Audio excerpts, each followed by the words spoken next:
Good morning, everyone. Morning, everyone.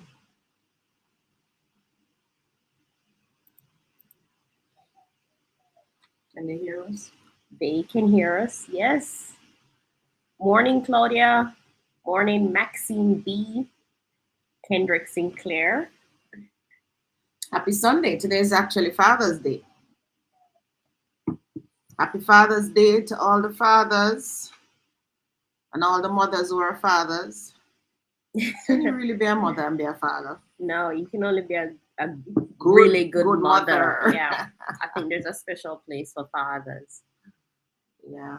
So, morning, all the men on the chat who are fathers and who help to raise children all over the world. Big up to all of you. First time catching the live, and I'm off work today. Watching from UK, right? Good. So it's a good time for you, Maxine. I think it's about what 12 o'clock now, midday for you. Maybe about that. Hmm. Yeah. Well, we prefer to be on at this time because then we get to run off the Palmetto Pines. Yeah.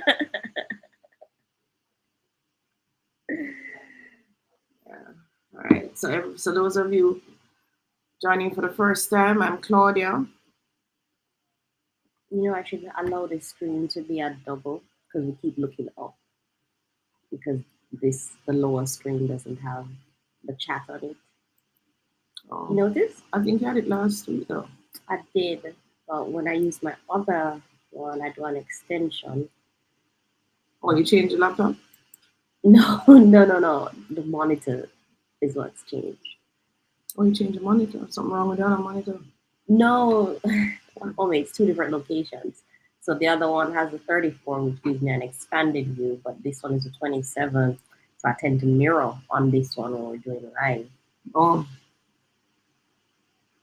so you need to spend the money, man. I have a 34 here. Have everything anywhere. That way you're not discombobulated. That's a word. Just a slight adjustment. How was everyone's week though? Anthony Vaz, hi, morning. Morning, Anthony. Nadine, early morning, no afternoons anymore. No.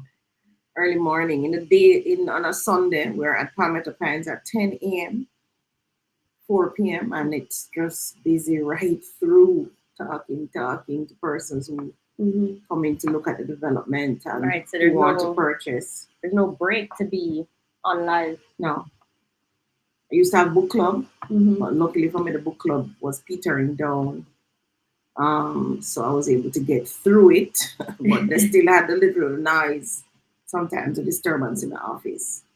But we have now completed the book club, so we did 3 books: Richest Man in Babylon, Rich Dad Poor Dad, What the Rich Teach Their Children That the Poor Don't, and what's the third one? Think and Grow Rich by Napoleon Hill. 3 very powerful books. So those are the books that we did in the book club. Now we have moved on to the mastermind group. So from the book club, we usually form a mastermind group. So that mastermind group now has gone on, and we are now studying a book called Millionaire Real Estate by Gary Keller. Yeah, Millionaire Real Estate Investor by Gary Keller. So even though you're not in the mastermind group, I will learn about mastermind group from Think and Grow Rich. You can tell he probably read that book. Yeah. So those of you who have been following us, you ever talk about the books all the time. So by now you would have read the books. Even if you weren't in our book clubs, you would have read the books. But what I find, everybody, is that when I'm reading a book on my own, I miss so many things. Because Richest Man in Babylon, Think and Grow Rich, Rich Dad Poor Dad. I read those books years ago. Especially Richest Man in Babylon. I read that book from 1988 and it set me on that path, right? But every time I do the book again with a new group, for some reason, something else is revealed that I didn't see before. I don't know how is that possible. I think what's happening to you, Mom, is when you first read the book, you were in your 20s, right? You had a 20s mindset. As you have grown and you've experienced things and your brain has matured to do understanding, when you read the book, the other deeper level things that the book was trying to convey that you couldn't understand in your 20s, that's possible. You're now understanding it. That's possible. That's true. That is so true. Yeah, because I mean, when you're reading that book in your 20s, you're probably only gonna do maybe the first 3 things. No, I did all of it. You did all of it? I did all 7. You did all 7? All 7. To the level that he wanted you to do them? Yes. His is a very basic level. Save 10% of your income. I actually ended up to 50%. That's because you're highly competitive. Yeah, 10% even with yourself. wasn't going to work. So I went up to 50%. He said, control your expenditure, which is the second one. And I did that. He also said have a profitable investment. So we save 10% profitable investments. That was your buying and selling? That was my buying and selling. And that's what I realized, that buying and selling really make you money. You know, you always have cash, you know, when you buy and sell, right? But and then I moved on to other things, which he said, make your home a profitable investment, meaning make your home a profitable investment. So meaning instead of renting, you buy a house. So he also says go to the money lender and get the loan. For us now, the money lender is a bank. He tells you, he says go to the bank and get the loan and pay the bank, pay the money lender, little, which is a bank, the mortgage, pay it little. And he was speaking to the men actually, because he said, listen, your wife needs somewhere to plant our flowers and to grow our herbs. And he said that in the book. So he was speaking to the men actually. Now, a lot of men don't read the book. So they wouldn't know that they're supposed to provide a home for their wives and children. They don't read the book. He also went on to say, ensure a future income, right? You must carry insurance. You must ensure a future income by learning more. So the more you learn, and I took that to town, guys. The amount of courses I paid for, man. I go on course until it look bad. I do public relations. I do so much course, I can't remember them now. I even have a paralegal certificate. Is there a day I book it up? I said, well, I really spent 1 year in a paralegal course. Yeah, but being in the paralegal course gave you like a legal mind. Right. So when you're reading legal documents, no, it's not and I even did 1 term of law school. And I did almost every free course that was at my company. I said, yeah, man, go to HR. I said, yeah, man, send me on it. Yeah, man, send me on it. So I took that to town. Because he says the more you learn is the more you earn. However, as I matured, as Tony says, I realized that not only the more you earn, the more you learn. But the more you learn is the more you earn, which is true. You're going to find that the more you know, you're of more value to your organization, you're of more value to the people around you. So they're willing to pay for that knowledge, right? So I soon start charging you guys some of that knowledge. You know? But the more you learn, the more you earn. But the reverse is also true. The more you earn is the more you must learn. Therein is the same channel. So you not necessarily, but you have to have people around you who know the stuff. And you have to know it on some kind of level as well. So that them don't carry around the bed and take you back and forth. Which is why I actually did stuff like blueprint courses, and really I even sat in a quantities course at UTech. They had a summer course showing us how to do quantities, right? Really? Yeah. That was recent? Not recent. That was years ago, or before I went to Ellison. Okay. So that was a summer course that I did. And I remember doing the calculations. I said, oh, what a heap of calculation. What happened? The quantities have the labor and the material component in it, right? So because I did the course, I'm also able to decipher. So I can pick out the quantity, then I know what is the labor behind it. Mhm. You understand? So you have to, the more guys, the more you learn is the more you earn. That's true. So whatever job you're doing, whatever you're doing, and remember, whatever job you're doing now is preparing you for the next job. That's what it is. So even if your job is a little full job and it's a phone or a, Answer it to the best of your ability. yeah, do it to the best of your ability. Get some training in it. Go read some books on it. How do I answer phone? Go and go read in a book. Every single thing you need to know is in a book. Somewhere, somehow. It's in the book. That's what I've discovered. So me was that's one thing my mother gave me. The love of reading, you know. And it's when I grew older I realized that she couldn't read, but she loved when I read for her. And she gave me the love of reading. And it never stopped to this day. But I've graduated a long time ago from Mills and books to Mhm. self-help books, right? Mhm. So if those are you still reading the romance models, you probably need to read half romance books and half self-help Mhm. books. Because everything is in the book. You want to learn to crochet, you want to learn anything you want to learn, it's in the book, right? All right, so Anthony Vaz says good morning. Nadine says morning. Staffy says greetings. And Zoe says good morning, ladies. Good Morning. morning. Morning, Thank you for everybody. joining us on the live. Waking up so early. Remember, this is where you can ask your questions on real estate or anything that's happening. Jamaica was kind of quiet this week, or was it really? No, if you want to know if it was quiet, you have to ask Staffy. Oh yes, Staffy will know what's happening. Um. Oh, I think we had a strike with the transport people. Mhm. Talking about the ticket prices are high. Which ones? The traffic ticket, when you get a traffic ticket. Yeah, but you can avoid getting traffic tickets Yeah, by just not breaking the rules. yeah. You see, they know the rules and they know how to drive it.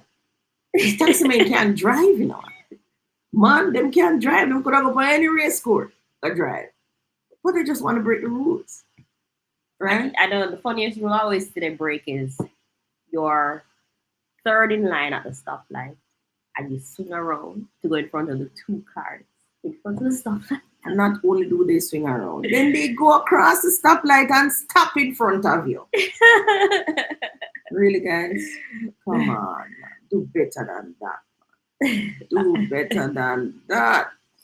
I was at I was in a taxi and we're it's at the stoplight we came to was a four-way, right? And there's a gas station on the corner.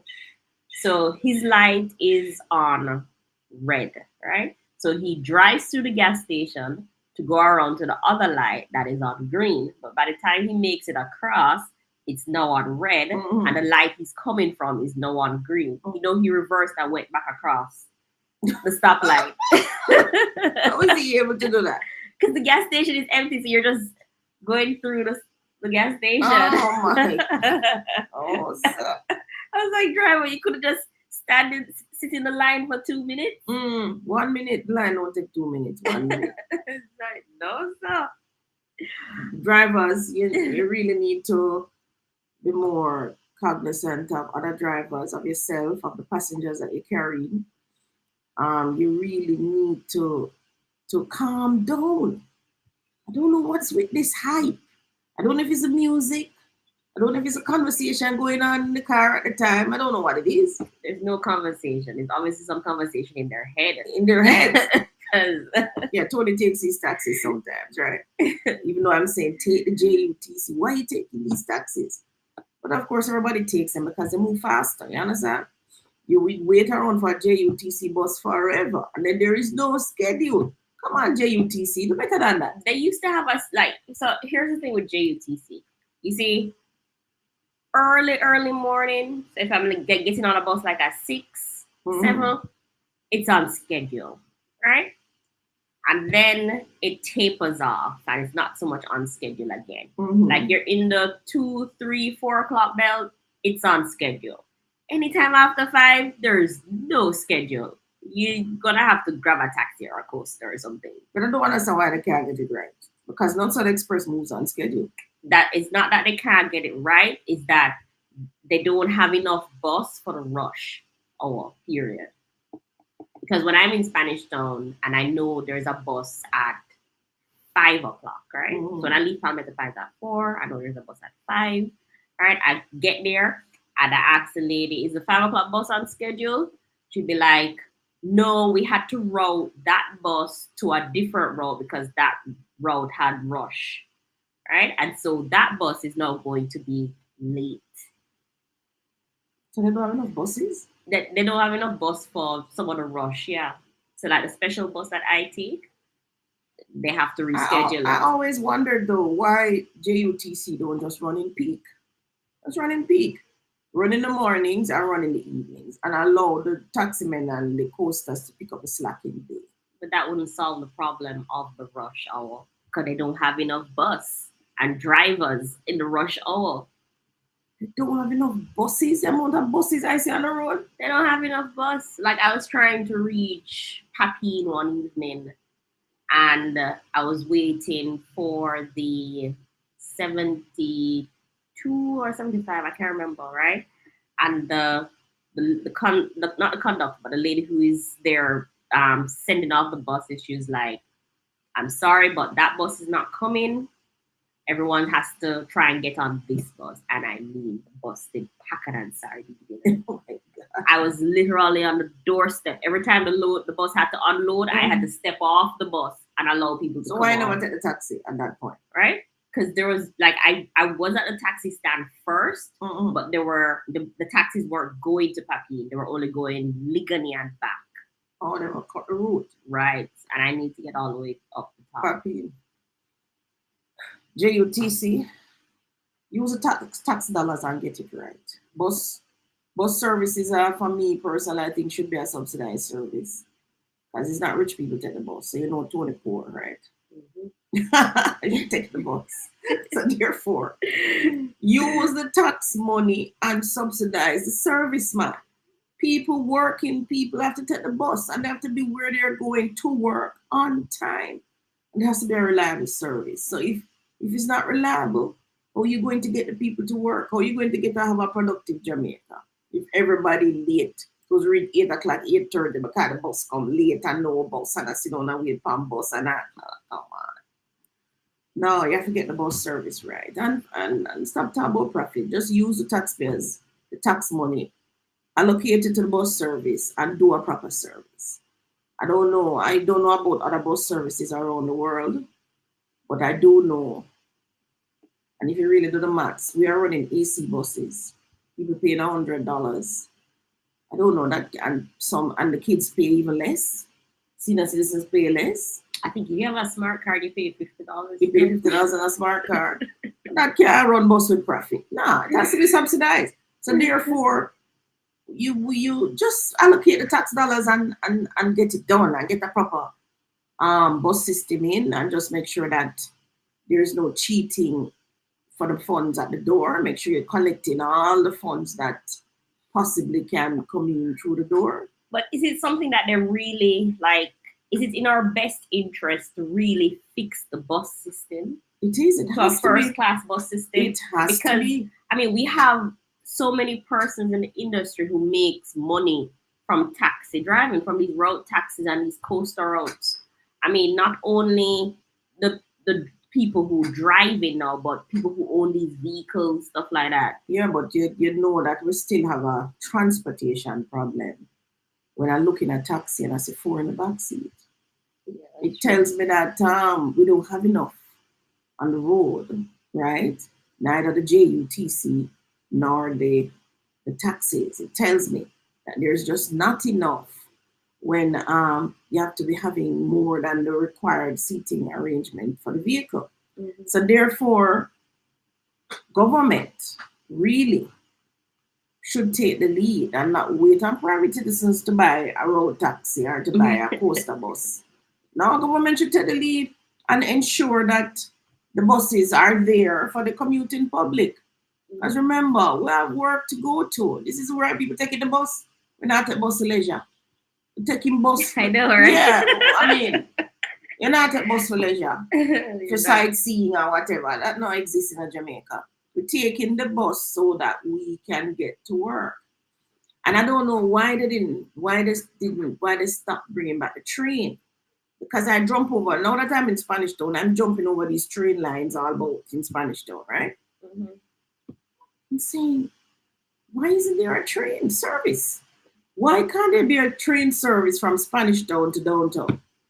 And from Linstead, Bogwalk, and those places to downtown? Mhm. Why can't you? And the train carries way more persons. What's wrong with the train service? Why didn't we continue with the push to get the train service? As I said, allocate the tax dollars. Take out some of the money you have in a reserve fund. You see, I reserve know, fund. and like those buses that are going on downtown road now. Downtown Mhm. road now is a straight train. Yeah, And then all the buses can go down go halfway through. free. Yeah, I mean, we should still have we still have Because they're in the same park, you know. The train station the train runs in the station same right there, park. and I will have a train track. We have a track, because I see the backside people is a track back and forth. So why is it that we have totally dismantled the idea of the train service? Get some help and bring back the train service. And as I said, these things should be subsidized services in the interest of getting Jamaica productive. When I went to Canada in 2010 and I had to take my daughter to visit her dad in Toronto, we had to take the bus, we had to take the train. I mean, I'm telling you, we could literally go on the website, look up the thing, where you stand up at the bus stop to. You can look and see the schedule too. And it's going to be there on time. So is the train, they're going to be on time. So as you say, you can put your pot on fire and know that the thing is coming. In Jamaica, it means command. Want to be a first world country? Those are some of the systems that we have to get to for us get right, for us to be stop being so-called third world. All right, so we have some country. questions. I have some questions. Yeah, Definity says, "Good morning, ladies. What type of rights you give a person when you add them to title? If you want to remove them, would they have to know? And do you get a new title with their name on it?" No. All right, so the last question is the same title you're going to add the name to. So you submit your original duplicate title to the titles office, and they will now add the name to the bottom. Um, you talk about rights. So you're on title. What are the rights of the title? Ownership. So yes, they will share ownership. So if there are tenants in common and it's you and them alone, they share half ownership. If it's joint tenants, they share full ownership. Because if something happens to you, they will get the place automatic on the joint ownership, right? Tenants in common, if something happens to you, they won't get your half automatic. You will have to will it to them or you will it to somebody else, right? You also don't get their half. You also don't get their half if something happens to them. So if you're selling, they also have to sign the paper for you to sell. If you're mortgaging the property, they also have to sign the mortgage loan paper. They have the same rights. The same rights as you, basically. So you have to be careful when you add to the title. Now, if you're adding children, you want to put the clause that we gave you. Was it last year we gave them a clause or the week before? Mm-hmm. You have to put that clause in it. That clause allows you, if it's a minor, you put into adding. It allows you to do the same things, the mortgaging, the selling, and so on, without the minor having to sign. Because remember, a minor cannot sign a legal document, right? Mm-hmm. So you would need that clause. If you need the clause, what's supposed to give you the clause? I don't know if Tony can find the clause really fast, but drop it in the chat. But make sure that clause is on the title, right? Why you add persons to your title? Well, you can add them to beat the matter of having to write a will and going through the whole probate. Because remember, if something happens to you and it's joint tenants, and they would have get the property without any hassle. Well, not hassle, but what you saying? The court system is a hassle. It is. Without going through the probate, right? So that's why you Isn't the probate like a year? 2, 3, 4, 5. So and that depends on the lawyer that you have, can I tell you? So that you would avoid that process So they would just get I say persons with older parents, you should add your names to their titles, right? But make sure their name is also on it because you're not removing their name, you're just adding your name. Because remember, you can go before them too. There's nothing that says them won't go before you. Mhm. The probability that they'll go before you is very strong and high, but only God knows best. So you add your name to the title, that way you avoid the will and all of that. And if there are 10 children, add all 10 children, joint tenants, or whatever you want to do. But adding the name to the title is a way to beat the probating of the will. Next question. Safi says, humans. Oh, I'm reading it wrong. Staffy says, what do you think about AI in real estate field? I think it has the potential to make a lot of roles redundant. People are using AI tools to design homes in place of architects, etc. Humans need humans, but if it cuts costs, then I'm sure people will gravitate to it more and more.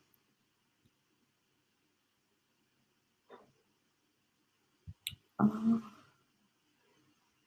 Well, the real estate will, is a wide field for very AI well. to be involved in. Right, yeah. And architect is a what should I call it now? So an architect designs. An architect role is an artistic role. I don't think the AI can be artistic. The AI can, It can be artistic based on the instructions that you give yeah, within some within parameters. some So it parameters. might make the job of the architect a little bit more simple Yeah, in terms of spending hours actually physically drawing and more time actually designing. designing, yeah. So you can say, okay, I want bay windows to the back wall. I don't know if it can do that. Is there an AI tool that can actually do architect work? No, I'm not so sure. Maybe. I mean, they've made some real advancements in AI in the last 2 years. So Right. But in terms of design, I think that is where the humans would have the edge, right? In bringing their kind of a flair, you call it, yeah, to the project. The technical part of it, like the blueprint part of it, yes, I think the AI can spit that out. Should be able to spit that out. and we Once the welcome that AutoCAD, because it once would the have AutoCAD tools cooperate, right has less errors and right? Yeah, we would welcome that. Once yeah. the AutoCAD software cooperates, then I think the AI should be able to do that structurally too. The AI should be able to say, okay, this building is going to be 20 stories, so this is calculate. This is the amount of steel so that you would need. Um, It'd be nice to have AI tools at parish council. Though. I mean, when you submit right, that drawing, AI could check it for the right, parameters that parish council is looking on and advise on the corrections that's that's needed right. within a day or less. Within seconds. In seconds, right? And that way, you, the property owner, can go and do the corrections quickly and get back to them. Right, yeah. So I think the AI would work in that, even for engineers. Engineers are a lot of calculations. So like my daughter would be involved in a lot of calculations. How much cement also should go in this bridge, how much, should be on the road, how much asphalt. Do a lot of calculations. I think the AI should be able to can grab that blueprint and just boom, boom, boom, go through it and do it. But I think that's what Staffy's worried about. Like, no, but it would take away the role of no, like, it wouldn't take away the role because what the AI cannot do is go on site. I think they're making them to do that now. No, the AI cannot go on site. So in other words, I think it would still need a human to go on site to ensure that this is supposed to be a 5/8 steel bar in this stiffener. Why is this a 3/8 steel bar? You understand what I'm saying? Mm-hmm. The physical quality control, put it that way. So let us look at something like garment. So the AI might design a garment.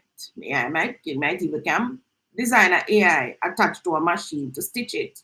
Mm-hmm. But when it comes to the fitting it to the person and being able to tuck in this and say pin here so we can take the seam, yeah, might not be able to. Might not be able to do that. Mm-hmm. So the things that require physical touch of the human and the human eye to decipher if this is Correct. What the AI might do is take away lower level jobs. Like Hmm? lower level, like let's say real estate. What's a lower level Like laborer man. in real estate? Yeah. How would they take away his job? Because they're now designing AIs that can move a bucket from point A to point B, mix cement, carry blocks, those things. Oh, you mean the robots? Yeah, so instead of the mason needing a laborer to carry blocks and to load the bucket with cement, his robot will just do all of that. Mm-hmm. And they might find a way now to even stop using cement, sand, and gravel to build houses. Yeah. But the human touch is there. I still find persons even they're looking at houses, as even Palmetto is just land, but they're still coming. They want us to talk to them. They want to talk to us, even though we say go online. You give me the application online. No, Miss B, I'm coming in. I'm coming in. And you walk with them and you show them this is a lie. What can it do, and so on. I Still think humans, as you say, still need the touch. We're not at the stage that we're totally hands off and robotic, right? mhm. Not at that stage yet.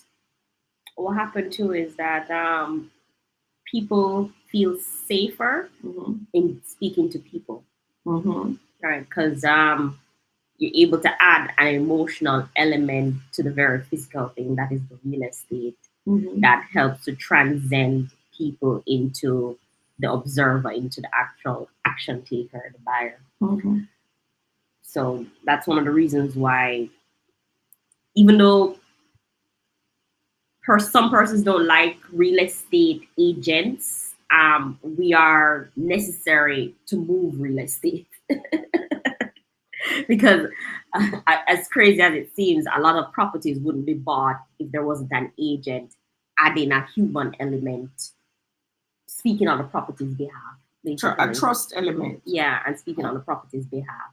Yeah, because you tend to believe that, okay, it's an agent selling it, so it must be legit, right? Because that agent would have done her due diligence, make sure that that is the right seller, paperwork is in place, and all of that. And real estate agents are highly regulated too. Right. So we can't just get up and sell anything. Right. So therefore, the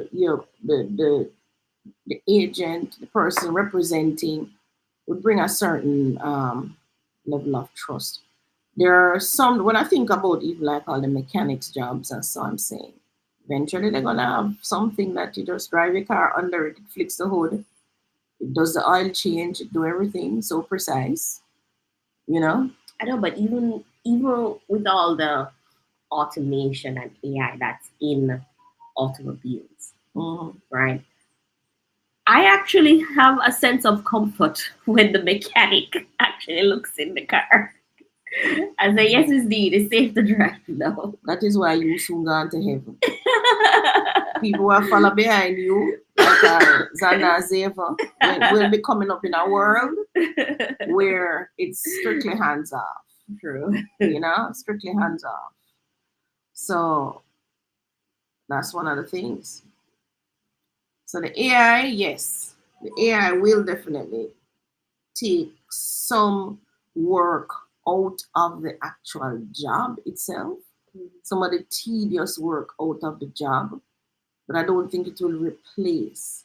So let us say, I think of a day when you stand in front of the judge, not a real human now, but you stand in front of a robot, you tell the robot your problem, the next person tell the robot for them problem. And then the robot says, yes, I give judgment to so and so because you have been so and so, and your sentence is 2 years in prison, hard labor, or 50,000 US dollars. And that's strictly from notes that the AI has. That's strictly from, because it's precedents, the lawyers look at and the judges look at and all of that. So if all of that body of knowledge is already in the database, the AI can easily write a judgment. You understand? Maybe probate wouldn't take so long. You know? So definitely some jobs. So I keep thinking that the higher level jobs may be in more trouble than lower level. Mm-hmm. Yeah. I'm hoping with AI it will give us like a 4 hour work week.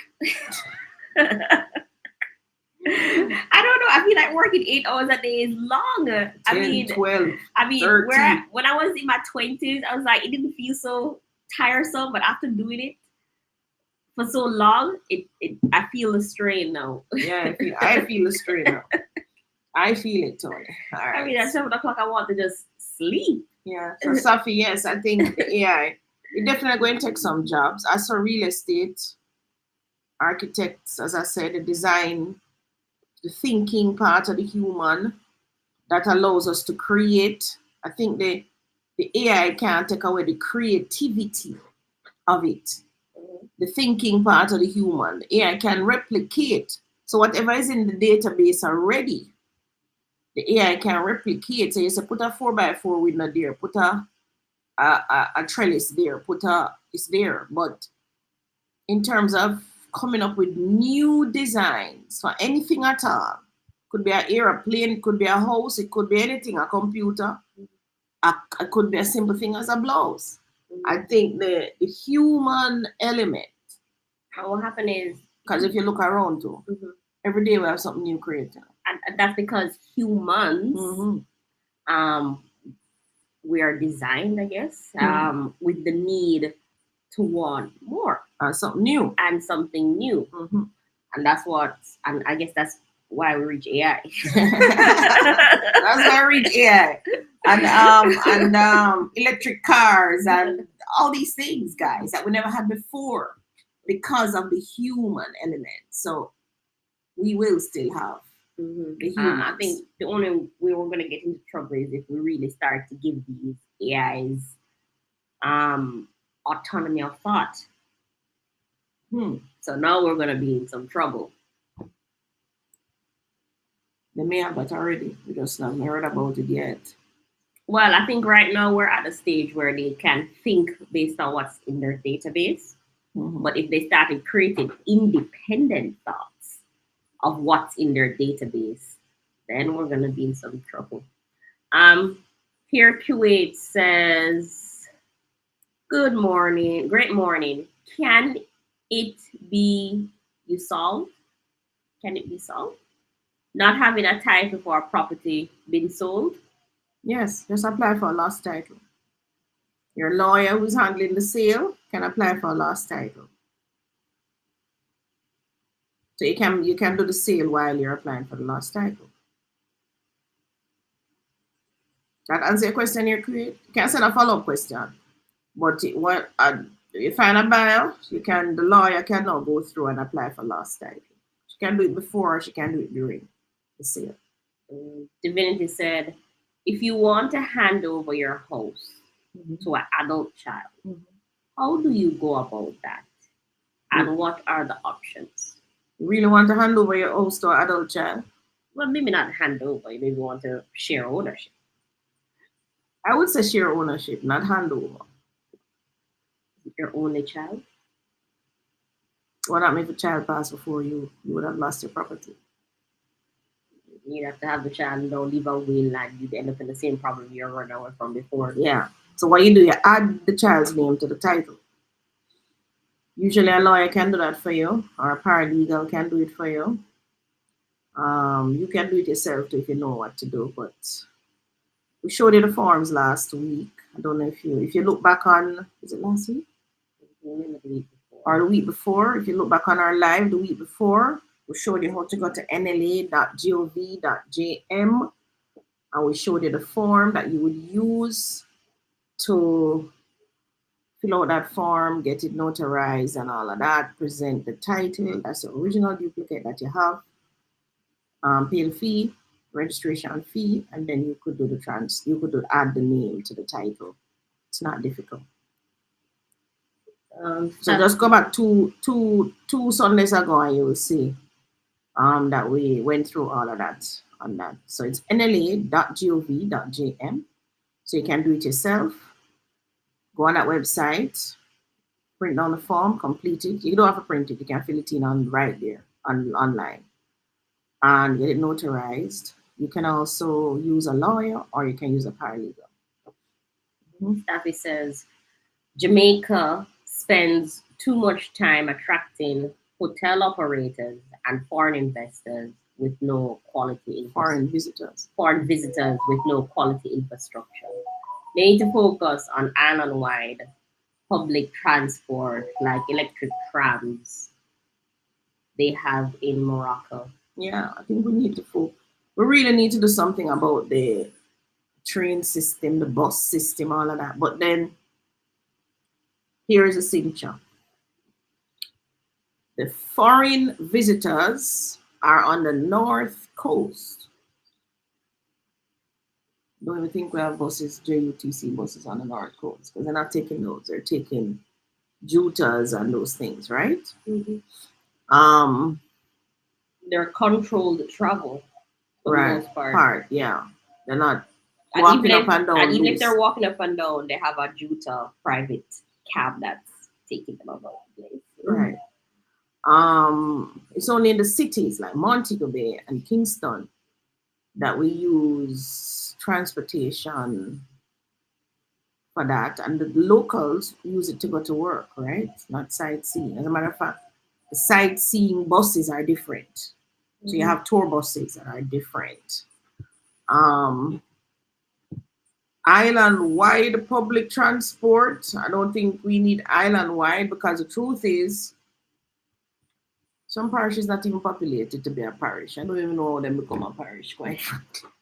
What happened is their population don't move very far. Yeah, or very often. Or very often. I mean, 2 point from here, I grew up here, so we have 2 point how much? 5, 8. We know we have 3 million in 50 years. How can we only have 3 million people in 50 years? The half of us not living in Jamaica. Yeah, that's the thing. So Safi, I don't know if it makes sense. I know it would make sense in the urban centers, Montego Bay and St. Andrew, and Kingston and St. Andrew.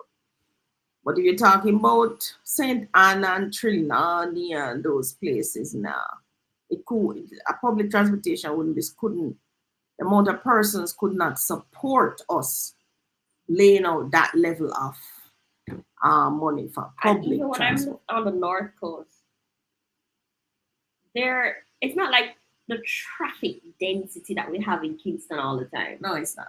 So I realize wherever they're going for work, they're hunkered down there for a good while before they come out again. I'm not moving up and down like us. I don't know why we're in Kingston, we're moving up and down so much. So much idle people. Yeah, man. I mean, in Kingston, traffic started from 7 a.m. straight back to 5 o'clock. I'm like, oh my God. I pull out a mouse 11 o'clock and I still have a whole heap of cars in front of me and the taxi man. You wonder where everybody going? And then I'm like, where am I going? Sometimes I forget to go. Sometimes I just shut in my Beanie Man song and go and listen to it and calm down my nerves. But on the north coast, not so much. I mean, we get a little traffic jam in the mornings and in the evenings. But if you're traveling throughout the day, you have no traffic. That's why they have so much accident, because the man them shut it, them have free reign, as you would say. But Safi, no, I don't think island-wide public transport is necessary, but definitely in the urban areas, say Kingston and St. Andrew and Montego Bay. Integrated bus network with an app to track bus times. Well, we need that. St. Andrew and Mobile. Taxi to unruly and can be trusted. Bad language and bad driving, yes. They're not all like that, though. Taxis? Mm-hmm. You have met some really nice taxi men? Generally, yeah. Like, where the route I travel now is just 2 I avoid. But everybody else is really good. Oh, you know what? When you see them, you say, no way. No way. All of the taxi empty. I wait for another one. Why you avoid them, though? The music, for one, I can't deal with it. Like, your ears hurt you when you come out of the vehicle. It's just so loud. Oh, okay. And 2, like, if there's a rule to be broken, it must be broken. Okay. I mean, even when the road clear, empty, and there's no need, the rule's still breaking. Like, I can't deal with that. Like, there's just no discipline at all. I have a license to drive. Like, what incident made they stop that? Was there a particular incident? Yeah, so like one of the incidents was in the evening, it's especially Fridays, it's like there's not enough taxis. So what they'll do is they'll put two in. These are like, what do you call those things? Two in the trunk. What the vehicle called? Pro box. Pro box, right? Two in the trunk, and then by the driver, there's usually one passenger. They put two.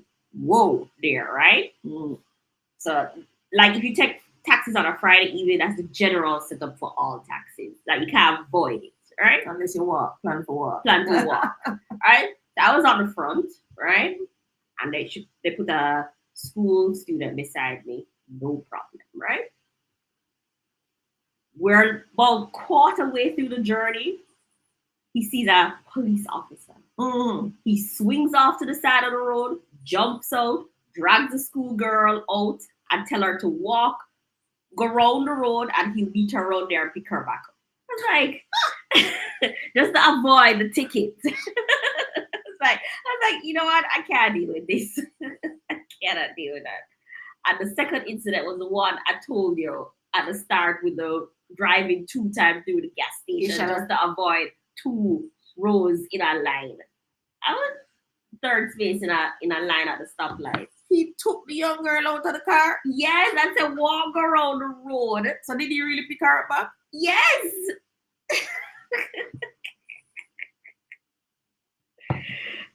Just to avoid the police officers. I was like, no, and you see, the commuting public are at the mercy of these men. So yeah. If you make up too much noise, I'm going to say, come out of my car. And what happened, that road has no bus system. So it's route taxis all the way. And it's the same route, same taxi men drive the same route. So if you're to complain, chances are the other taxi men are going to pick you up. Because they're going to say you're the troublesome person. You're trouble. Yeah. But isn't there an opportunity in that, though? To do what? What's the opportunity in this? Well, I know the other day a man came with what do you call him, a SpongeBob? And one of those big the SpongeBob at the highest, right? Yeah. And that's been a breeze. I mean, so nice and comfortable, and he doesn't overfull it either because he's making 200 per head, and he's going the same distance as these pro boxes.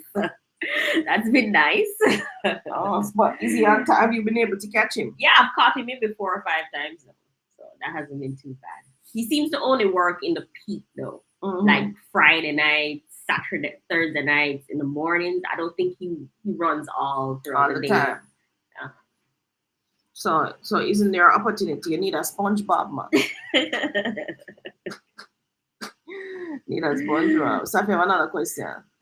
Tony, just because a few people make money on transport, it doesn't mean you should oppose island-wide improvements that will benefit everyone as opposed to a few. Yeah, but where I'm opposing because it just does not make money sense. It has to make money sense, right? So remember, we're talking about taxpayers' dollars, my taxpayers' dollars. So it has to make money sense. It would be like, why would we roll out that island-wide service and the bus run empty? Like I was complaining, I saw a bus from Papina all the way to Crossroads with 2 persons in it. I'm like, what's going on here, right? And then somebody came with a bright idea to drop the bus fare to $70, and they dropped it. And now the buses are full, right, Tony? I don't know if they went back to the original fare recently. I took the bus the other day. It was $100. Oh, they went back to the original. Was it full? No, but it wasn't during peak. Granted, this was like at 11 a.m. in the morning, yeah. Right? Mm-hmm. So if at 11 a.m. that bus is running empty, just imagine that bus in a sleepy town. Mm-hmm. Yeah, no. It have to make economic sense for us to do that.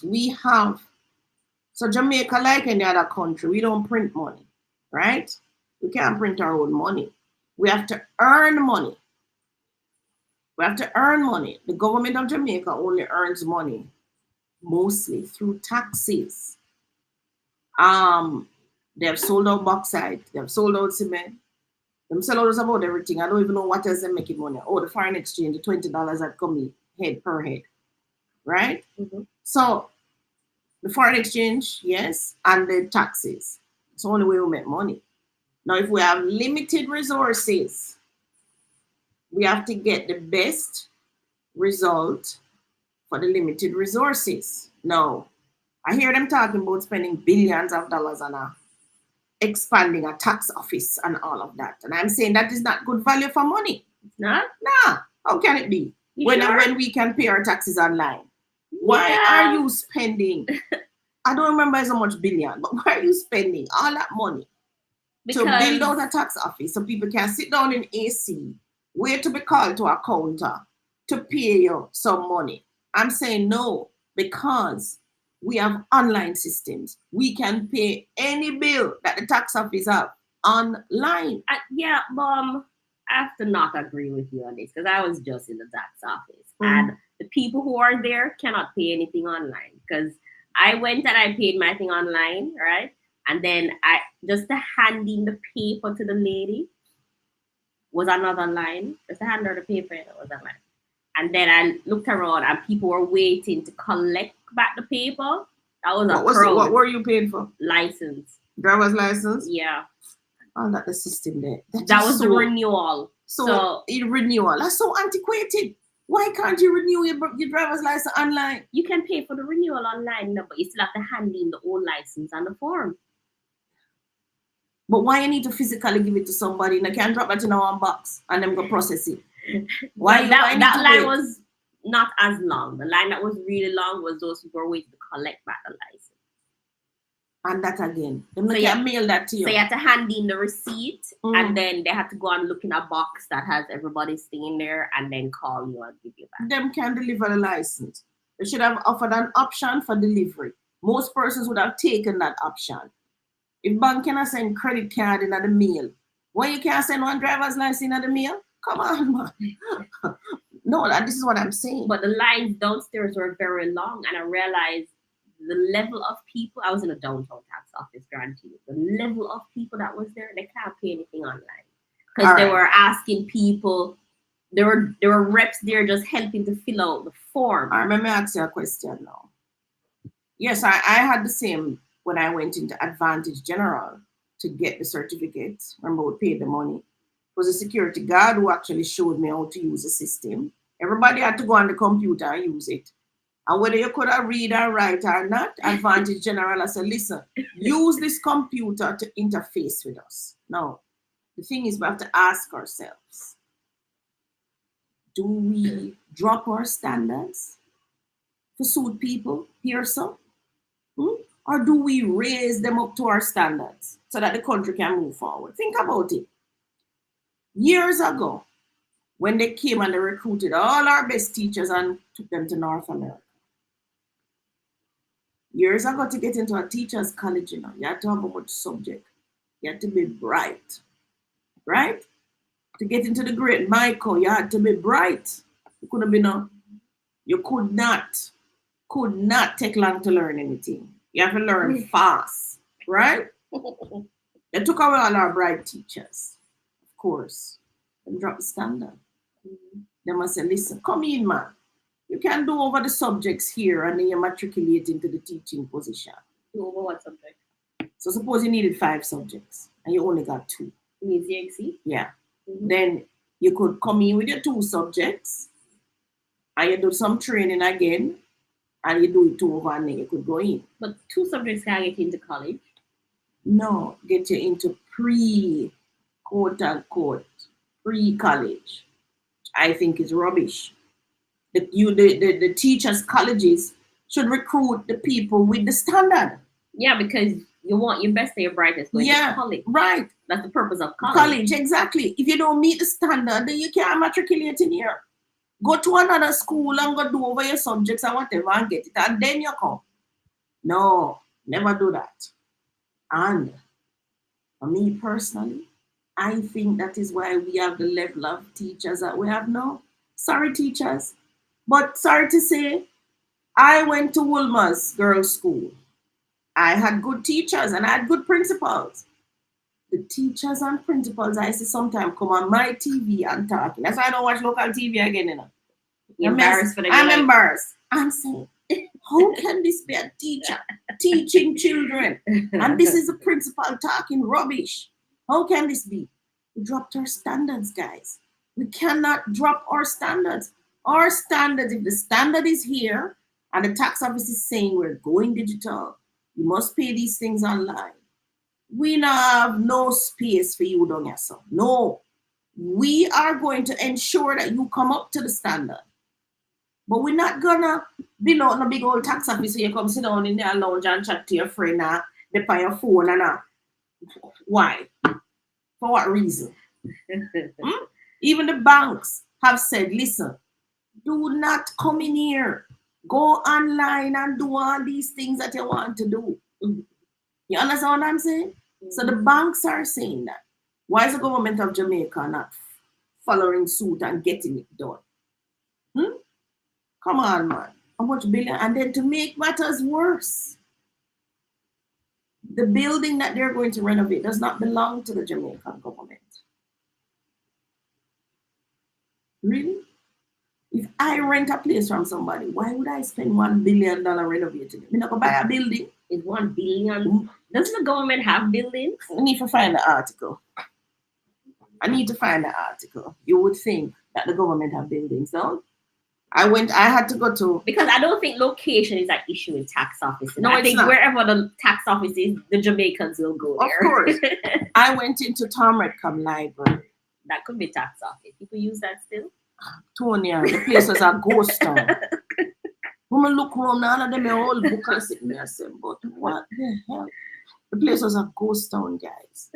Tom Redcom Library, I used to go there when I went to Woolman's. I used to go there for the research. Now, you know nobody now do that again. We have computer on phone.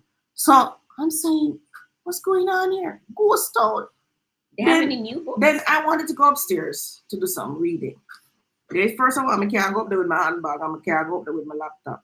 So what? Because what, you're going to steal the books? You can't leave it down here. I said, no, I can't leave my something down here. Then the next option is a locker. So I had to go upstairs, pay $200, get the key, put my stuff in the locker, go back up. When I was leaving, give her back the key, get back my $200. Who implement that system? So wait, you got back in money? Yes. So the locker was for what then? It was basically free. The locker is free, but them take you $200 and ensure that you bring back the key. You bring back the key. That's not too dusty, man. Process kind of long, but not too dusty. Tony. You get security for free. That's a backwall foolishness, right? Yeah, but I think it's probably there for maybe it's the younger, idle people who may. Listen, if I own these libraries, same thing with Sentence Bay Library. The only good thing is that they do photocopies and it's cheaper than everywhere else. But, yeah, because I had to copy a blueprint, part of a blueprint. But I say, listen, man, if I was a Jamaican government, I have so much real estate that are libraries. There's literally a library in every parish. You hear me? Mm-hmm. First thing me do, I call Mr. Adam Stewart and I say, Mr. Stewart, please drop a Starbucks for me in one of them places. He said, see the space there, so? Drop me a Starbucks. Starbucks. Yeah, drop a Starbucks right there, so. I know the Starbucks are going to draw the people now. Yeah. To the location, right? And then the next thing I would say, them that they push for them, I push STEM and them I push this. I would get to the educators in the ministry and I would say, you design a course, a STEM course specific for STEM kids. Them kids that who in them maths and them science and them this and that, right? In STEMs. So for the high school level down to the first school level? From zero. Oh, from zero. Mm-hmm. So this a picnic come out at zero, attack numbers. And this time I go from him 0 straight up to age 18. The course is fun. It would only be for STEMs. And that school would have everything for STEMs. They would have the labs, you name it. Anything you want to say, you want really could fix our libraries to do more though. I said the libraries are waste. Waste of building. Waste of building, waste of good real estate. And they are in good locations. And they're in good conditions too. And they're in good the building is in good condition. How they rarely get used. So I was so upset and I spent about half hour because I was waiting on my brother to pick me up. And I spent about half hour talking to the guy at the desk. The guy said, I'm vexed. And I said, look on the place done relic. Hmm? When you take the place down relic. Nobody have no imagination. Hmm? And the same thing with the post offices. Those are good buildings that they could have retrofitted and used for other things. The Why same the post post office office always look so popped popped down? down. People not getting mail anymore. No, of course not. The same post office could be used as a tax office all over the Jamaica. So Safi, you want something for them to spend the money upon? That's where I would spend that money. Go and retrofit them building there and make them drop a Starbucks in every single one of them library there. And then you want back that up, no drop a KFC there. And watch the place come to life. You understand me? And you need to have a exhibit show or something every single month. Every single month, something should be going. But I would put the emphasis on the STEMs, and I would make those libraries into the STEM centers. And every child who is brilliant in that area would go specifically to that school. So pull them out all of the rest of school and with them there and put them there, so and have one in every parish. That's what I would do. You missed a question at the top. I think we went over that tangent, but real estate. Now Jamaica government tell me it's a real estate, man. Come on. All right. So good morning, all. Miss C. I really need your advice on this one. Tenants paying rent way below market rate because they have been there a long time, and I wasn't increasing the rent yearly. What to do? Well, semester, you're going to take the fall on this one. Your fault for not raising the rent yearly. So you can't no back up and raise it on the tenants. You can only raise it 7.5% per year. So whatever them pay now, if it's residential, you can only raise it 7.5%. If it's commercial, you can raise it more than that. But residential, whatever them pay now, add 7.5% to it. That's it. What you can do is give them a nice letter. I say effective whenever. So give them at least a month's notice or 2 months. Effective whenever. This is the rent. And what you can do now is add the 7.5 every year. So you make sure it's in the letter. So if you say effective, what we don't know, June, July, effective August 1, the rent will be increased 7.5% from that to that. So you say August 1 to July 31st, 2025. Can you have a nice good table? Then you say August 1, 2025 to July 2026, and you put the 7.5 again, and you show them the amount. So you just put that in there for 5 years. Mm-hmm. So them know from now, so it have a raise in whichever way. Right. If they don't like the raise now, they'll probably just vacate themselves. Yeah, they will leave. And then you can fix up the place and then just rent it. Mm-hmm. And I suggest those of you renting long term for tenants, when you're setting up the initial lease, just put that in it. Put that in it. Them will exit themselves if they don't like the rent. But they know it's coming, right? Mm-hmm. So that's what you do now, Sinister. Do that now, today. I've had good tenants who just increase themselves. You're telling them too nice. Because I really try to find good tenants when I'm choosing them. Yeah. I really try to find people that I would have a good working relationship with. Because when you tenants, like working relationship that I would get along with, I can flex, they can flex. So usually I find the men are better. No, I find the men more flexible. I've had good experience both ways. Yeah? Mm-hmm. You don't find the men are nicer to deal with? No. No? Mm-hmm. You can always call on the ladies at short notice to do something? Yeah. Okay, that's good. Well, what I think will happen is the generation I rent to is younger and the generation is more flexible overall as people. When I rent to older persons, they're not as flexible. They're more set in their lifestyle and their ways and their holy for rules and stuff that they. I think they know everything. Yeah. So young people are more flexible. All right. Kendrick says JUTC corrupt. It's a make a money thing. They are stealing at every level. Parts, the gas, oil, government can't run bus or transport. It will be abused. It's sad though.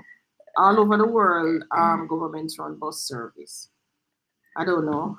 why we can't run a bus service and run it well. Gone back down to education and our teachers and the level of education that our citizens are getting from grown coming up. No, yeah. Standards have fallen at every level. Every level standards have fallen. I mean, really seriously, literally. Which is why I take such a deep interest in Zanda Zevon, because I know the standards have fallen. But the truth is, when a child leaves your home, they leave your home with a standard. They should leave your home with a standard, right? So no matter what, when they get out there in the school or in the workplace or whatever, they must understand your standard. You understand? Like yesterday, Zayvon him decided he was gonna slam the door. This is my bedroom door now. So Zayvon stop. Laugh, slam again. Open it again. I said, Zayvon, stop. Wouldn't listen. So I'm gonna get up now.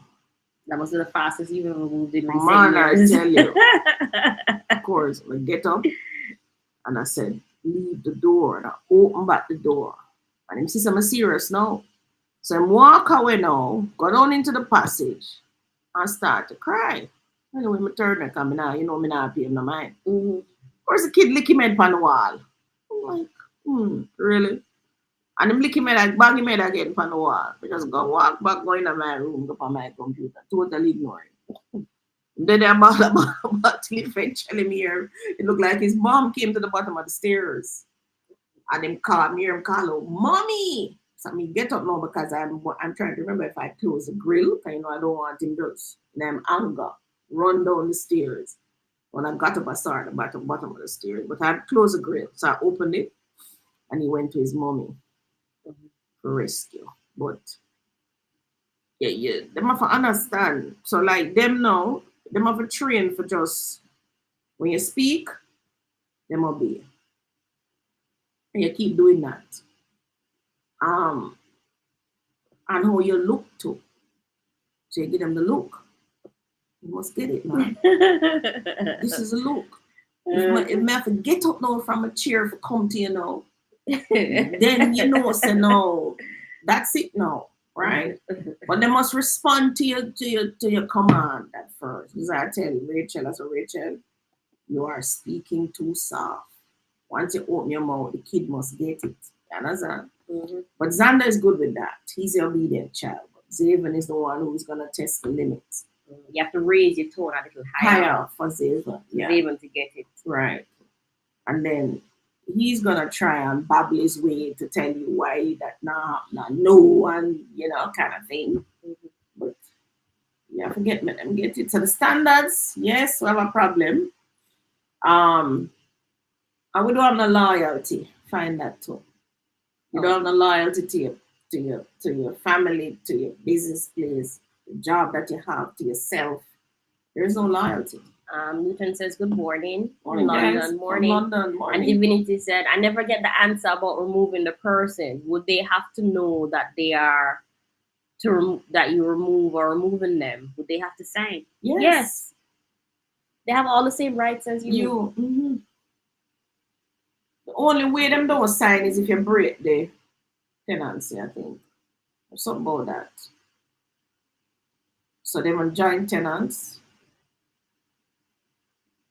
No, if a tenant's in common, you're half of it, you can add somebody else to your side. I think you can break the tenancy. Talk to a lawyer. I think you can break the tenancy without them knowing. If it's joint? I think so. But when you break that tenancy, you're only splitting it into tenants in common, right? Yeah. How do you remove them from title completely? You can't. Yeah, without them knowing. No, them have to sign. That's a challenge. They have to sign. But when you have a challenging thing like that, where you're on the person falling out, just sell the place and move on. Maybe you need to hold on to it. Because sometimes it's a situation where if you sell and you only get half, basically, or whatever the tenancy percentage is, you may not be able to get another property.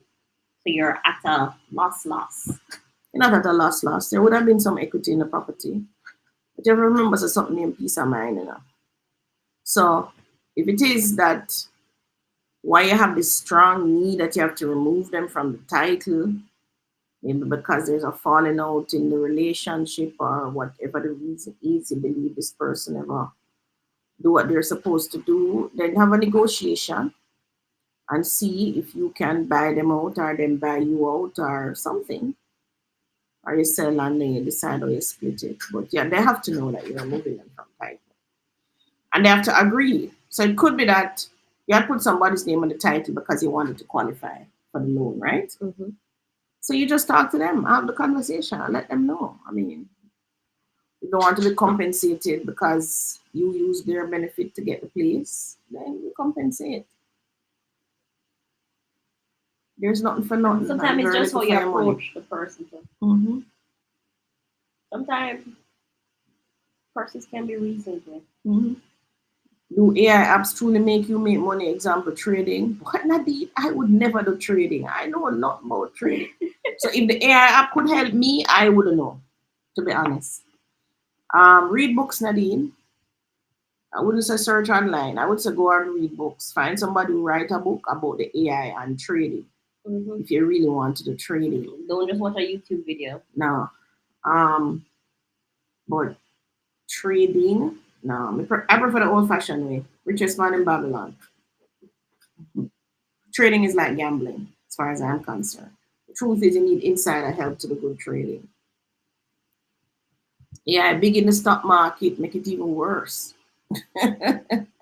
But the thing is, the AI might be able to predict, so it might be able to tell you that this stock is the P ratio and all of these numbers that they're trying to tell you about. But in order for you to have gains in the stock market, like you making whole little money, don't there has to be like a whole set of people who are losing their money for you to make the gain? Yeah. So if the AI is helping persons to make this gain, like where are the losers coming from?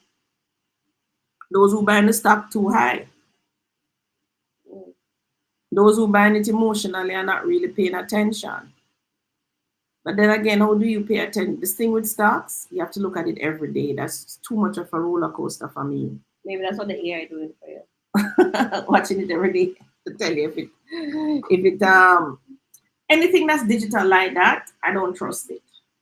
Any minute now. That's what the people say about the new online paying things at the tax office. Anything digital. Anything digital talk about making money is not for me. Because so stocks and all of that is digital. By the switch of a computer, the whole thing can go. I was reading something about something happened to a stock market, and they reversed the trades during the period. Yes, there was some glitch on one of those stock markets. Somebody who really can tell me. Celie says, Divinity says, 4 children. Can I add them all as tenants in common and add one of them as joint tenant? If anything, to me, that person is a joint tenant will automatically own it. No, they will automatically own your part that you're joint tenants with. Why you don't want to add all 4 children as joint tenants?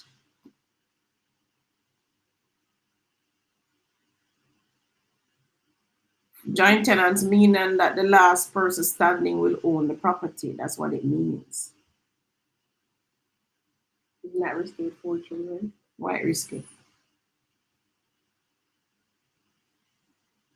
Why risky? I have 4 children and the last one who's alive own the property. The rest are on the God. But in a situation like this, if I was the parent, I would just say upon my death, this property is be sold and the percentages and it's sold. And people get their money and move on.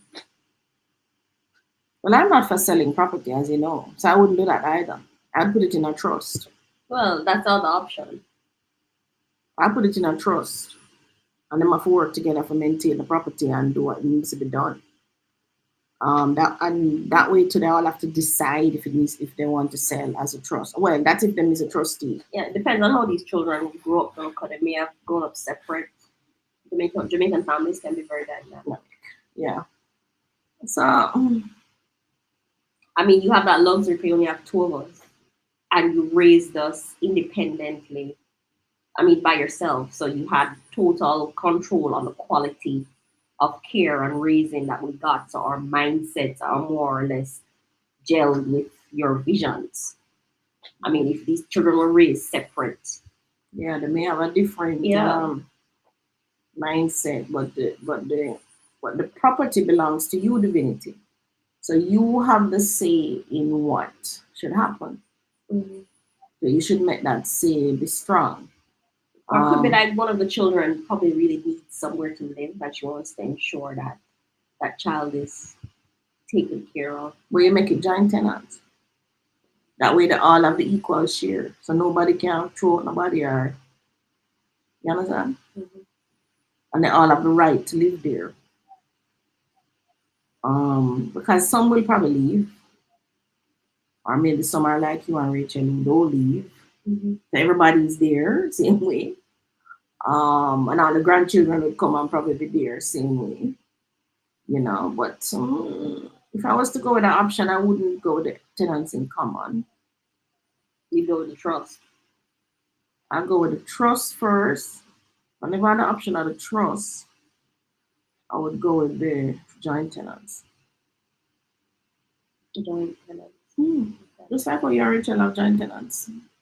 You understand? Yeah. So the both of them own it. So I'm there too, but if something happened to me, both of you would still own it But can and do what she you need to do. can she do joint tenants plus a will that outlines what happened? If it's in joint tenants, you can't do will for joint tenant property Oh, so because you own it with other people, mhm. right? So So only the trust can allow her to leave some rules or some guidelines as to the and they would management. have to agree to put it in a trust.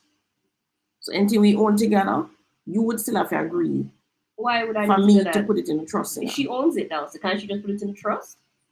Yeah, she own it on her own, so she Mm. can put it in a trust. But if there's another person on it, them have to agree to put it in a trust. Okay. And she can't leave anybody or any other children off either because they have a right to what's the right we call where you can say I am a child of and I should have been entitled to. Right. So uh, uh you can do both, tenants in common giant, but it's gonna make it messy. Mhm. What I do know is that tenants in common, if somebody dies, they're gonna have to probate the will for that person. And that person would have to have left a will to say who is to get it. Now that person may leave a will to say that their children are to get their portion. Mhm. So if they have 4 children, somebody else have two leave the same will. Eventually, this title about 10 people on it. Them still can't reach nowhere because them not cooperate. And then that's how the property gets run down. Yeah, it's because Jamaican families tend not to cooperate. It's not like the Chinese and the Indians who do cooperate. Jamaicans grow their families not to cooperate. I don't know why. Because we don't have a certain leader. With those other families you mentioned, there's a succession of leadership. Yeah, you need a leader. You need to appoint. When we know our lead, we know who going lead now. Zana Zevo, who going lead? You know, Zevu? Zevo. So you must train Zevo, right? Yeah. Yeah, and unless other children come in the way, we will say we'll probably make better leaders. But As stubborn as he be, he's the one who's gonna hold strong. yeah, he's the one who's going to say No, to that. no, auntie. Yeah, man, Yes, auntie. yeah, he's the one who's going to do that. I mean, the kid is and he's very aware too. If I'm coming up the stairs and he's at the top, he's at the bottom. No, he was at the top with his mommy. And I was coming up the stairs, and he literally stopped his mom. Stop her, stop. Come, grandma. Come, grandma. And he does that all the time. He gives me the preference to go up or down the stairs first. Nobody else can do that before I'm off the stairs. And I'm not even running up these stairs because no man, he's killing me. I'm going down very slowly. And he's patient enough to wait. He's like that. So he would probably be the kid. But I don't know if I don't know if you want to go do some with joint tenants, some with tenants. No, no, no. That's you're almost like you're pitting the children against each other because at some point in their life they're gonna understand that persons with joint tenants have more power than persons with tenants in common.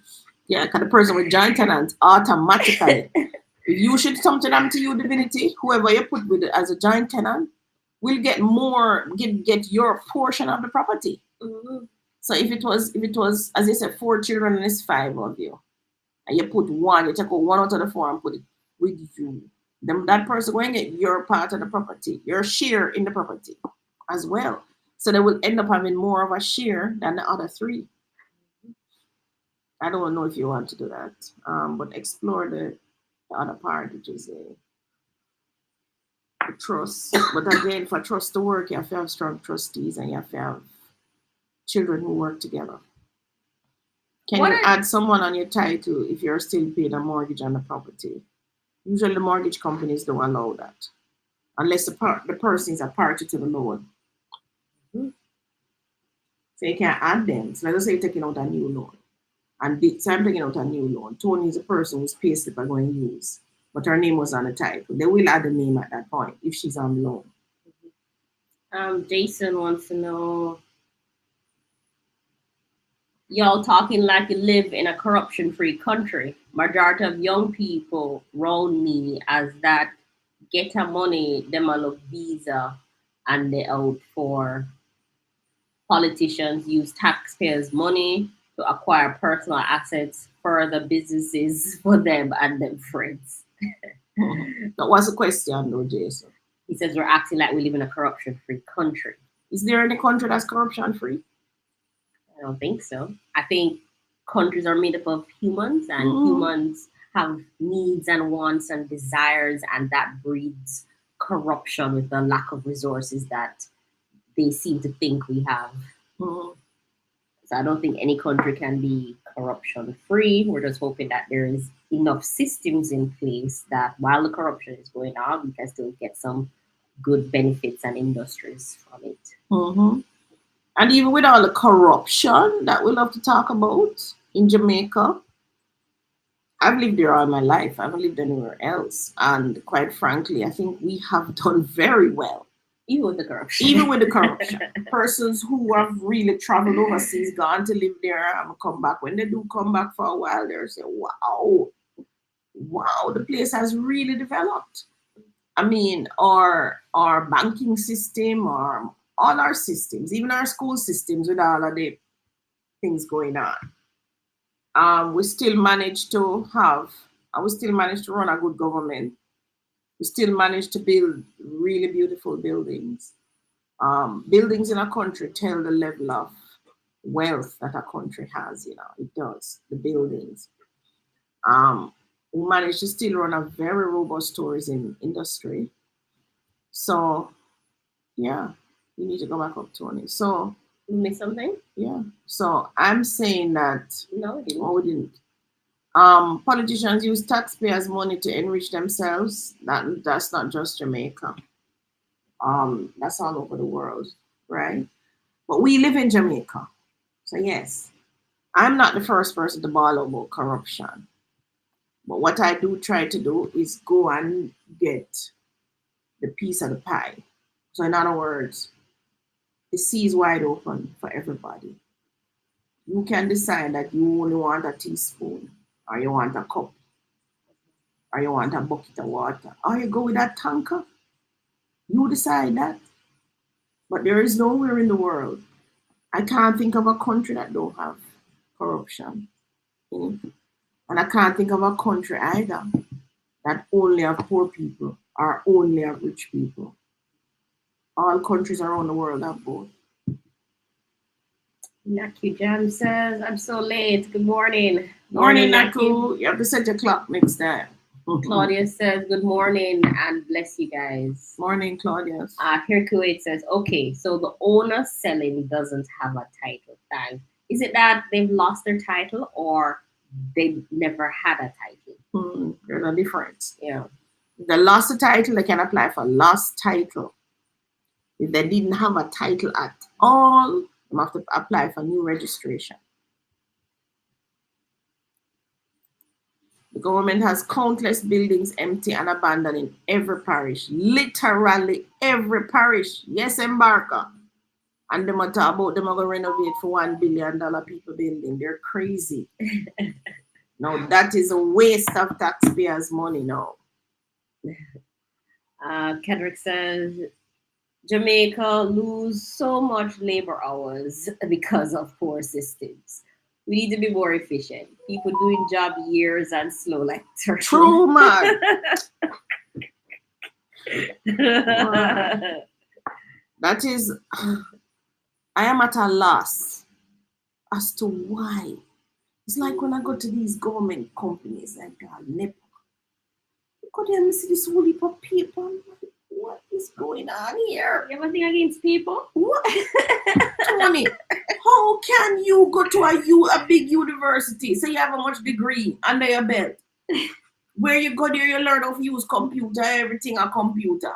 Mom, let's not labor this issue. You said it last week already. And you come back now and listen to man are writing a book. Listen, what's going on here? All in a book.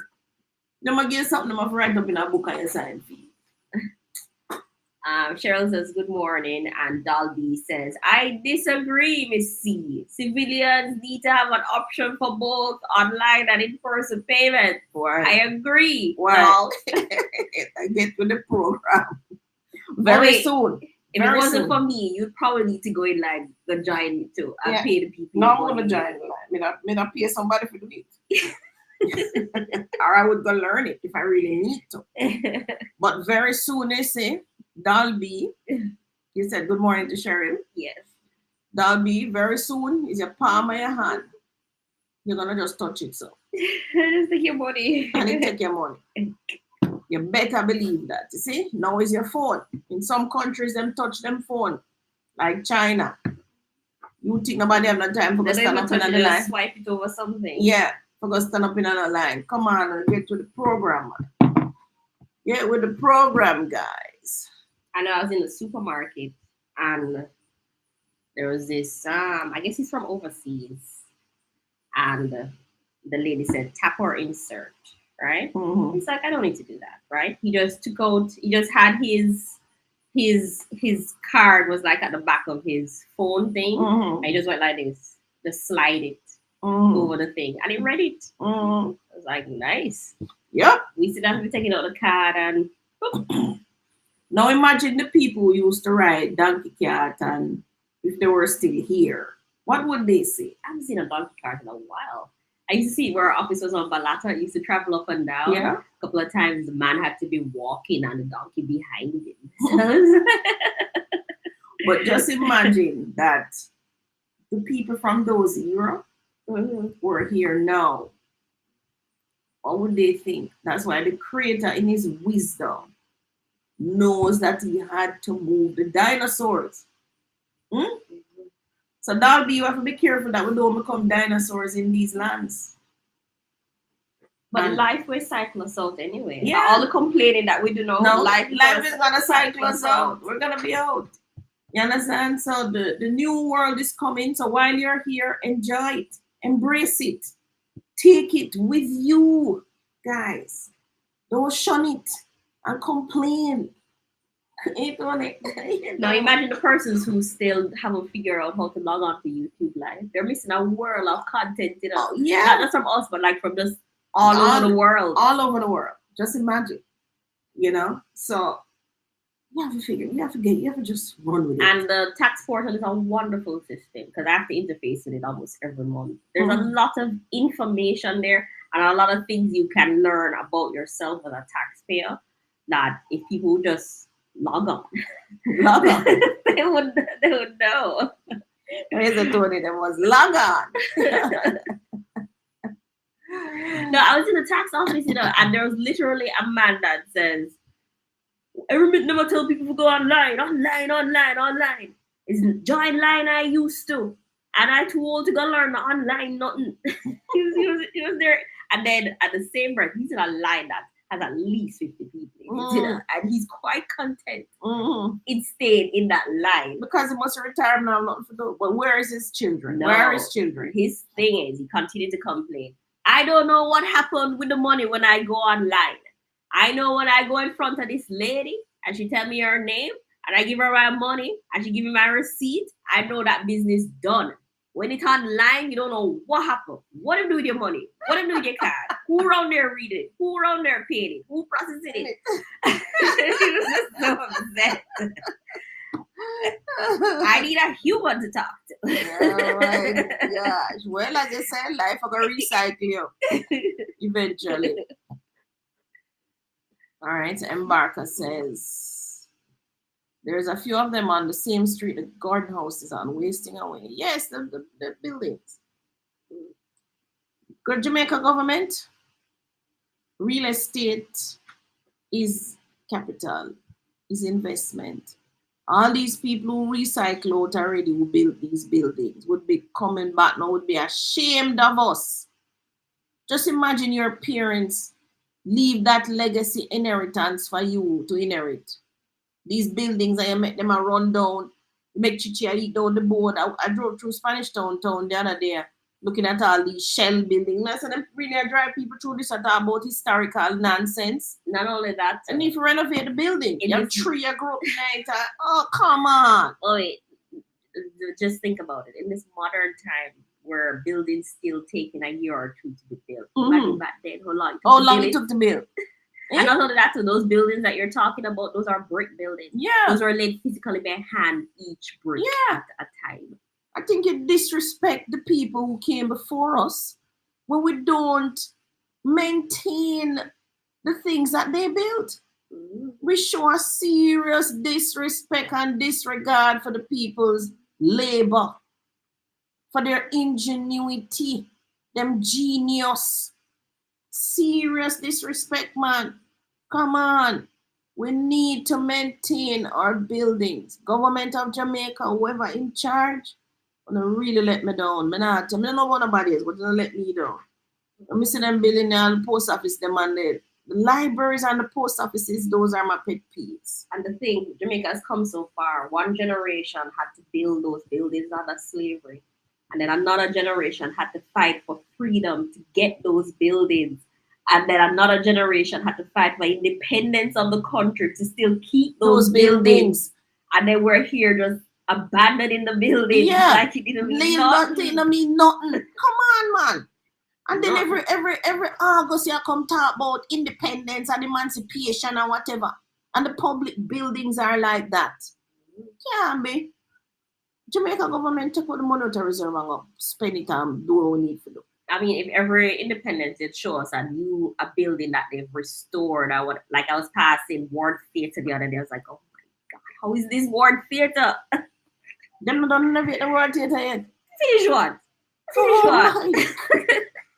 No, sir. Well, you see, as I said, all the bright people gone. Ooh. Why don't I take bright people renovate a building, boy?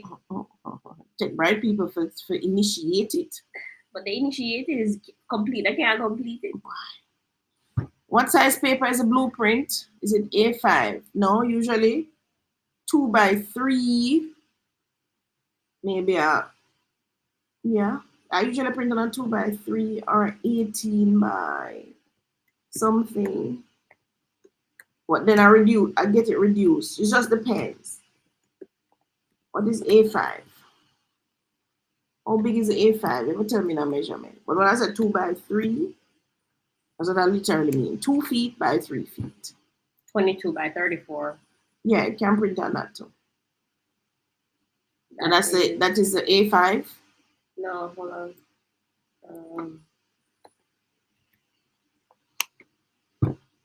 No, A5 is only 5 by 8. No. No. That's like a letter size. Yeah, no, that's even smaller than a letter size. 5 by 8 is a letter size, isn't it? No. 8 inches. 8 by 11 is letter size. Oh, 8 inches? What is 8 inches? Oh, 8 by 11 is letter size. No, it's a big paper, 2 by 3. But if it can hold on the screen, then you can let them reduce it, which is usually what I do. Or I print it in. If I go to the library, I make them copy sections of it, the paper that can hold on the screen. I think their biggest size is a legal size. That's their biggest size, whatever that is. Let me see the other question. Two of the most common architectural drawing size are 18 by 12 and 24 by 36. 18 by 24. So you're right, 2 by 3. Yeah, and 24 by 36, yeah. I printed on an 18 by 24 the other day because I had to go to a planner. I wasn't printing the full thing yet. So I usually print that smaller, go to the planner, let her check it, look at it, give me her opinion, so on. 23 by 33 is called an A1 paper. All right. Okay, so back to the questions. Sharon wants to know, does your TRN number expire after some time? I am in Jamaica and was asked for my TRN number, and the lady told me my number wasn't valid after I've been using my TRN for years without issue. What lady tell you that? The TRN don't expire. She said your TRN number, Tax registration number. was it a driver's license that expired? But your TRN doesn't expire. That's about the only thing in Jamaica that don't expire. Wait, she said the number wasn't valid. Is it that was an incorrect number you've been using? No, she said you've been using the number for years without issue. Okay. Scroll down. Sometimes the number is assigned to the wrong Claudia David. Let us know how it goes though, because I'm interested to know why she said it wasn't valid. Yeah. Why she said that? Newton says, I'm a plumber. I don't think AI can do installations required on site. No, I don't think so either. Unless they really find a robot that can probably put these things together. Robot can probably lay the pipes in the future if it has like a system diagram and then he's just required to fit the pieces. Yeah. But they have a robot now that putting up a whole building. Mm. Well, laying the blocks, I would. And plus, I think I see something about a digital building. A what? A digital building. Like they use a computer and build a whole building. I don't know where I saw that. Or maybe that was somebody's imagination on YouTube. I don't know. Good morning, Tony. But Newton, I want to rule it out. They may just build a robot that can lay all those pipes, but not for now. I think by that time I would be gone. Really. Or maybe like a robot to go back and check for accuracy. Maybe.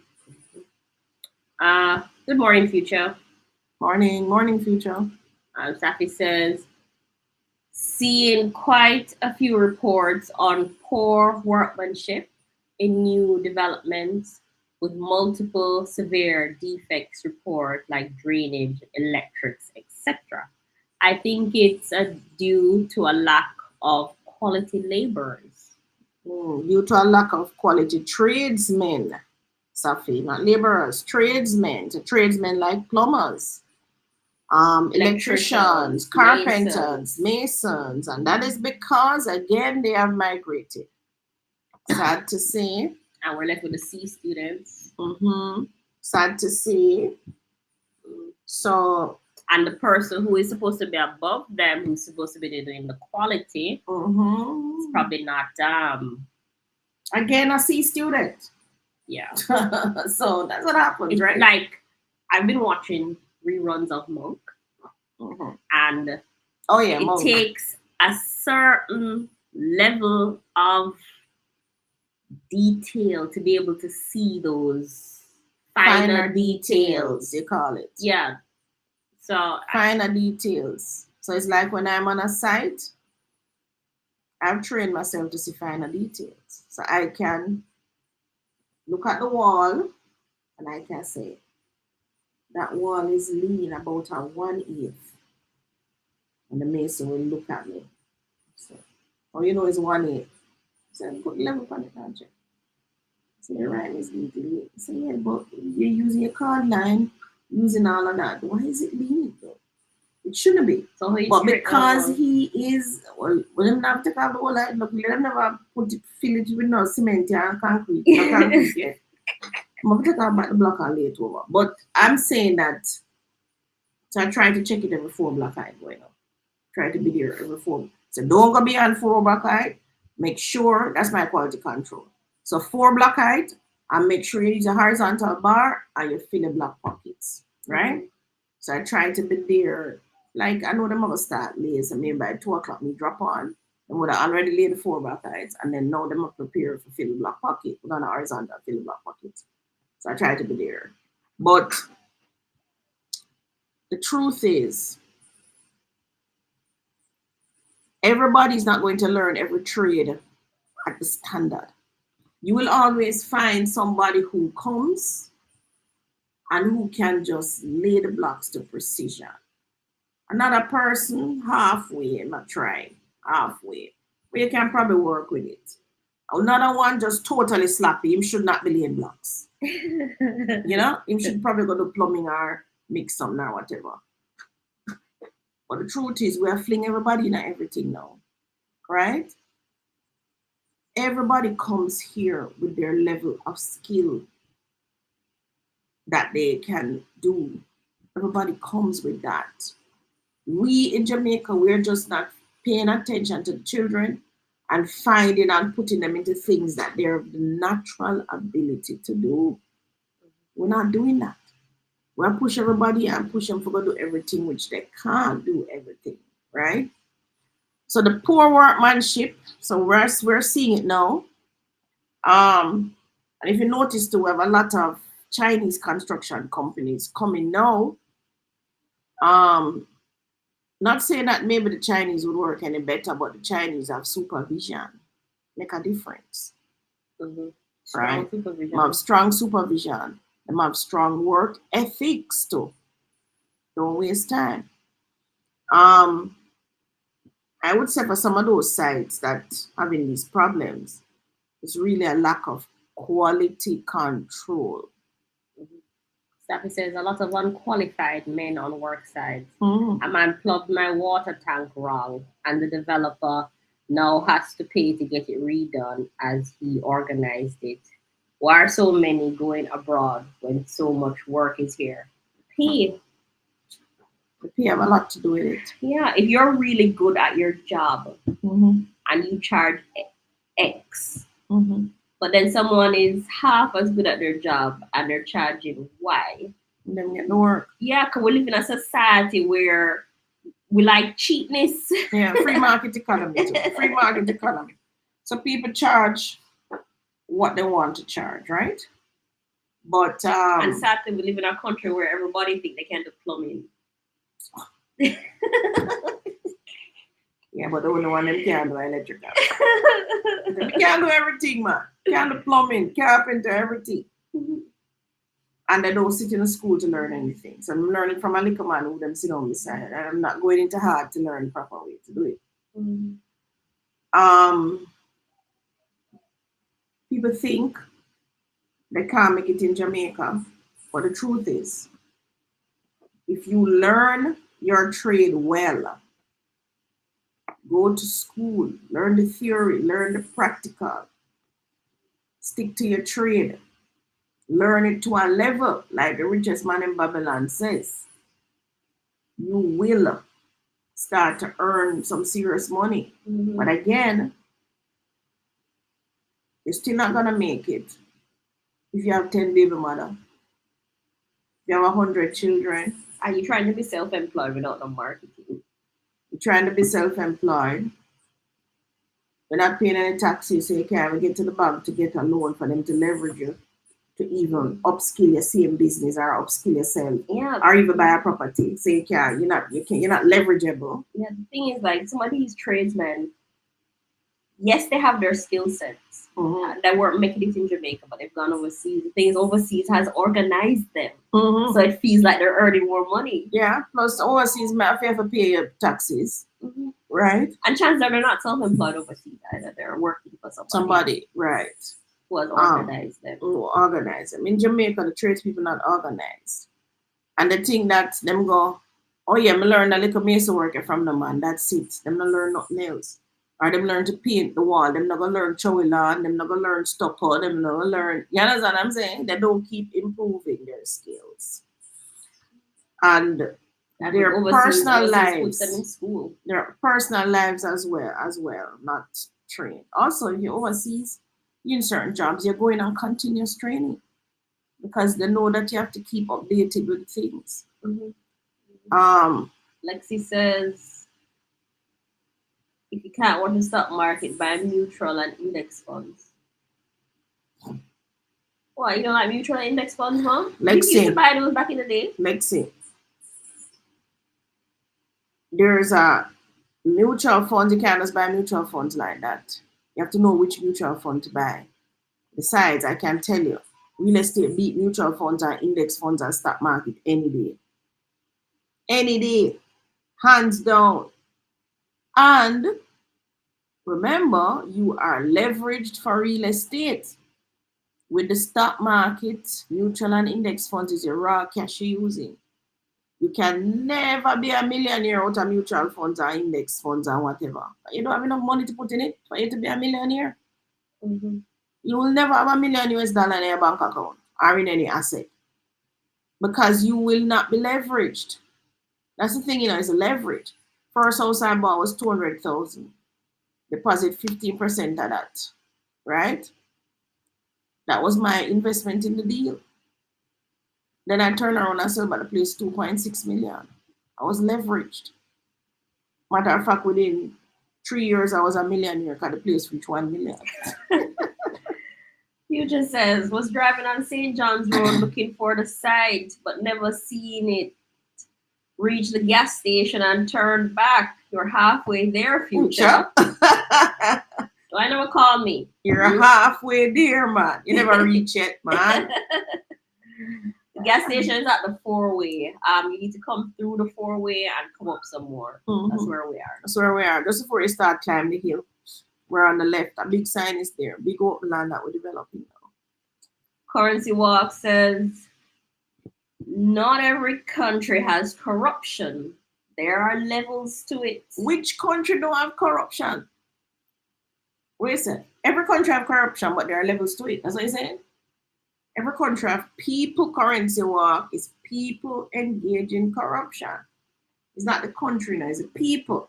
So because the people involved in it. Well, maybe the corruption is so low we can't call it corruption. As simple as you taking staples from your office and carrying it home from your government work, that is corruption, That's not corruption, that's plain theft. Oh, not corruption, just theft. Yeah. But isn't theft a level of corruption? No. No? All right. What is corruption? Let's look at it. Yeah, that's the truth. What is corruption? Yeah. Oh, the currency says, at least in Ja, the corruption can work in our favor. Work in your favor every day. You just don't know it. What is corruption? Let us see what is corruption. Dishonest or fraudulent conduct by those in power. Oh. Put it on the screen. Share your screen. Share screen. Mm-hmm.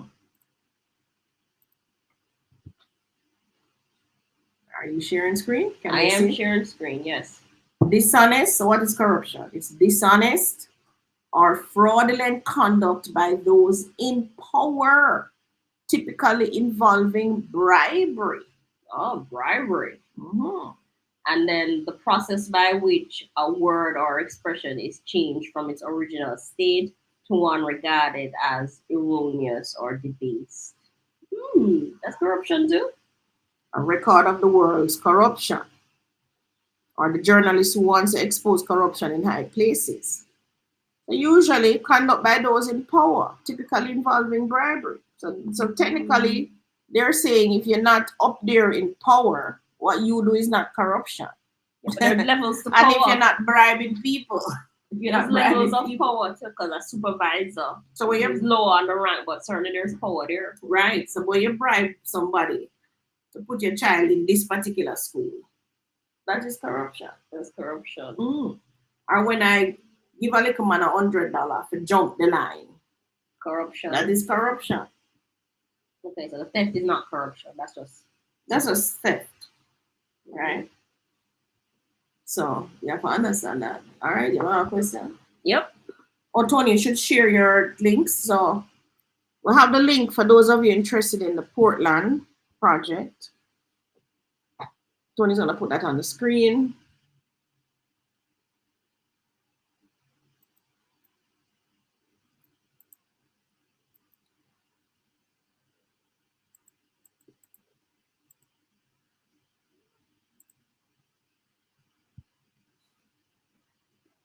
So I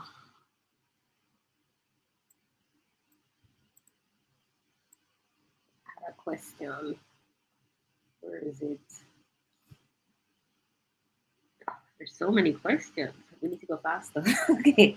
Okay. Divinity says one of the four children did the most with me with this property. So I could buy it, but I would still want to put the others just in case something happens to me or her. I know that the property is safe.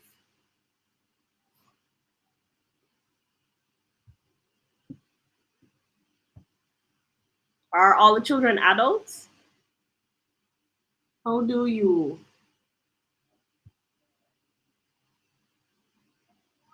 so technically you and this child, one child bought the property. So would you say this child should get half of the property? And the other half, your half, you want to know share with the other children, plus the other child would still be entitled to part of your half. Really? Yeah, come on. She's a child. I don't know. It's tricky. I don't know. What would I do? It's the one and only property that's owned, I guess.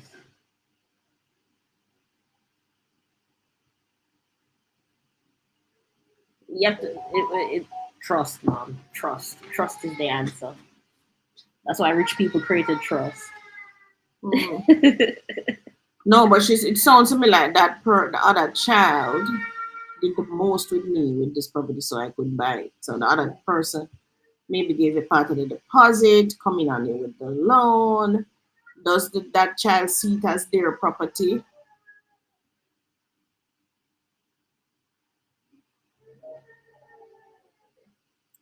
I would probably give it to that child, and then go buy our next property.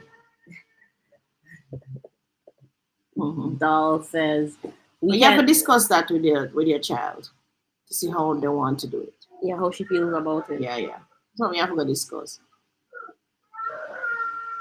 Dolby says we can embrace the advantages of technology, but not lose the human touch.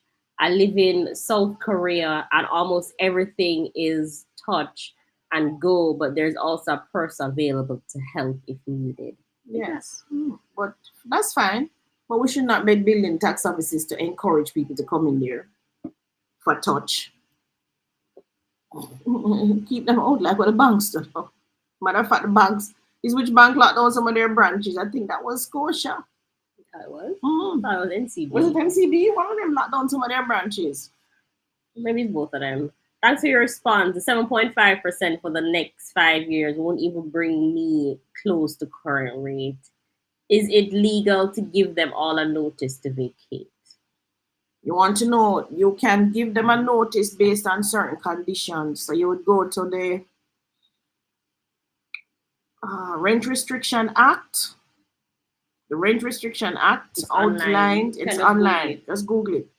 Rent Restriction Act Jamaica. It outlines the conditions under which you can give notice. If you live in Jamaica, you can also go to the bookstore and buy the notice paper, and at the back of it, it gives you the reasons that you can give notice, that you can use to give notice. But give adequate notice. Give them like a 3 months, 6 months. That way they have time. Cheryl says I was in the airport. In relation to what? I'm not sure. Max says, why the parish councils take so long with drawings? I don't know what they're looking for so many months. Maxine, when you find out, you tell me. My sentiments exactly. What them looking for so many months is beyond me. Part of the issue is the traveling. I mean, they have so many different people that needs to look at the document, but they're all over the place. No, this is a regular house that she's building. Oh, so it's only going tax office? Yeah. I mean, parish council. Parish council. Oh. I don't know what I'm looking for. Maybe they have a lot of applications. Maybe she's in a parish that has a lot of applications. Because every addition, extension, new build have to go through them. Maybe she like Kingston. Cheryl says she said the number wasn't pulling up in her computer. I have to use my TRN number recently with no issues. I don't understand. What you do is go back to the tax office and ask them to check. Go back, Tony, skipping. Yeah, I realize. Chatbo Dancer says, looking for a good investment property. Would you recommend ABN or a house? What's ABN? What's ABN? And then they say, looking to purchase this end of year. How can I connect with you? You can connect with us on 876-292-6776.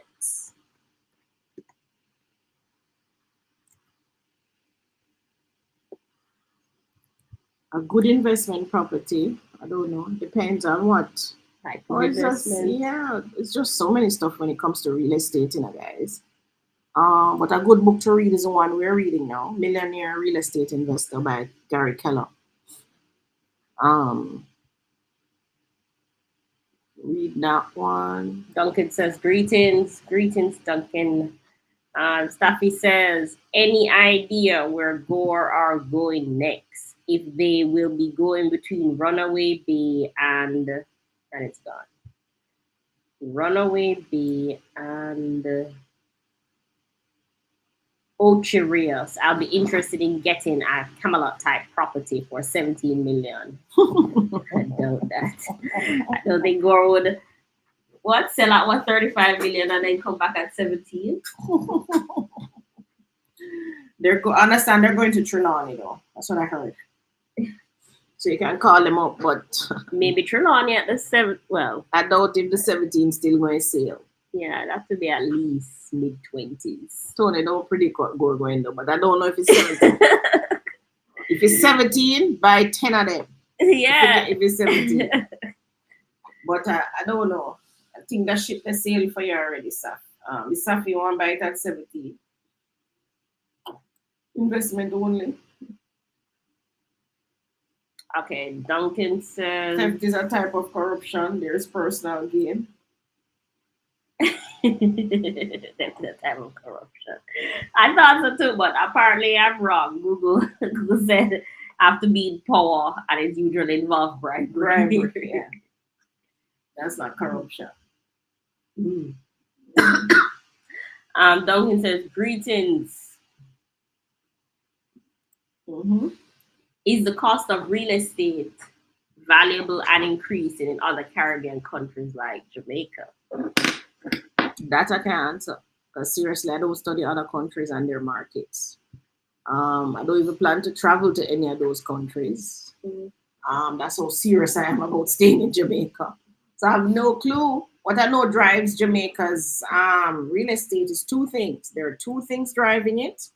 One is demand, and the other one is inflation. Those two things drive the real estate prices here. And what's driving demand?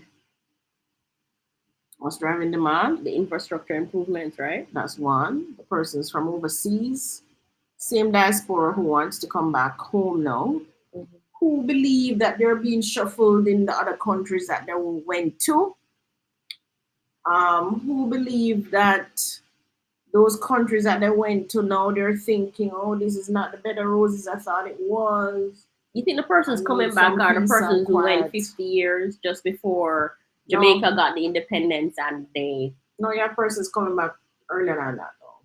They're bought here, they're paying the mortgages, but they're still overseas. Overseas. So they're getting ready Getting ready to come back. Mhm. Okay. They're trying to buy early. Mm-hmm. And I think the pandemic helped us too. It helped us with the mind shift. The persons overseas, it gave them a mind shift. I think those COVID numbers too helping the mind shift. Yeah, the mind shift. Because as much as we had persons passing from COVID, when you looked at the numbers for the other countries, even in relation to our population, ours are still relatively on the lower end. Yeah. And yeah, the mind shift. And when I look at it, Jamaica are more open spaces, right? So even if you're even if you have to be shut down, locked down or whatever, you want to be in Jamaica. Or you have more, you can like when you were on lockdown, I could still walk up and down on my road and so on. I could still go down to the supermarket and all of that same way. Mm-hmm. So plus if anything should happen, if any country goes into a famine, it cannot be Jamaica. Cannot be. We cannot go into a famine because there's just we have so much things to eat naturally. Right? Where we are now at Palmetto Pines of at least 10 mango trees. I could eat mango all day, people. I tell you. And we're going into a famine, Jamaica can start plant, and within 2-3 months we would have food. You understand? So we could literally eat off the trees. We could eat the breadfruit, the apples, the mangoes, the oranges, and so on, until our pop chow and our callaloo and our tomatoes and those things come in, because we can actually plant crops real fast, just about anywhere on the island, any backyard, any football field. I don't know who you're gonna get to plant them, but I understand the sentiment. The people will come out and plant. What you talking about? Famine, every man want to eat, you know. Okay, who in our family will come out and plant anything? No, you. When I see you plant the pumpkin and all of this, you prepare for the famine, right? All right, Duncan wants to know what's the average percentage to pay a property manager for a 2-family house in Fort Worth? Property manager? Usually property managers go by the rental rate, percentage of the rental rate. Yes. It's what, 10%? 10 to 15? Yeah. It depends on the rent. And the level of care they need to take. Yeah. Mm-hmm. Divinity. Divinity says she doesn't have a problem to add them, but she/I want to make sure she receive half of the other half share between the 3 others, so I can put her as joint tenants and the others as tenants in common.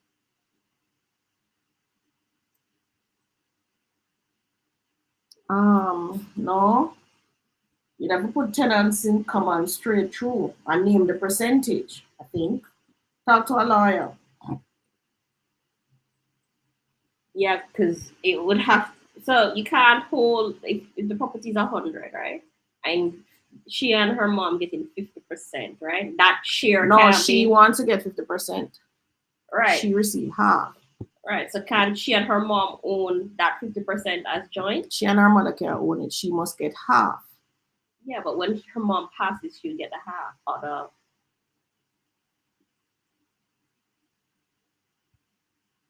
And the other half share between the 3 others, yeah.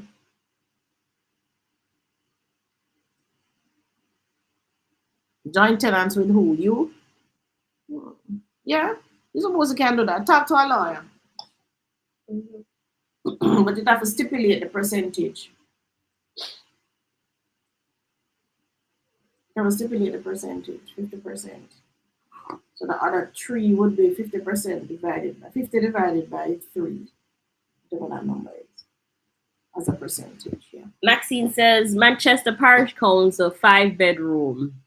They call it multi-family, but still 2 months should have been enough. It's just a 5-bedroom house. Isn't Manchester used to 5-bedroom houses? By now, you would have thought. Oh my! I mean, do they build anything less than 5-bedroom in Manchester? I know it's not a multi-family. I'm some 10-bedroom house, I'm on the Hi, Janet. You're just coming on. So we are going to be coming off live now. Matter of fact, we're over the time. Any final questions? No final questions. I see popping up. So, ladies and gentlemen, thank you so much for coming out this morning. And I hope we answered your questions. If you can remember, you can WhatsApp us. We're on our way to Palmetto Pines. We're there from 10 until 4. You can also go to the website, palmettopinesja.com. 200 and how much lots? 25? We're halfway there. 227. Right. So those of you who want to come to the location, come to the location. Get your lots. Thank you so much, everybody. So we'll see you next week. Bye. Bye.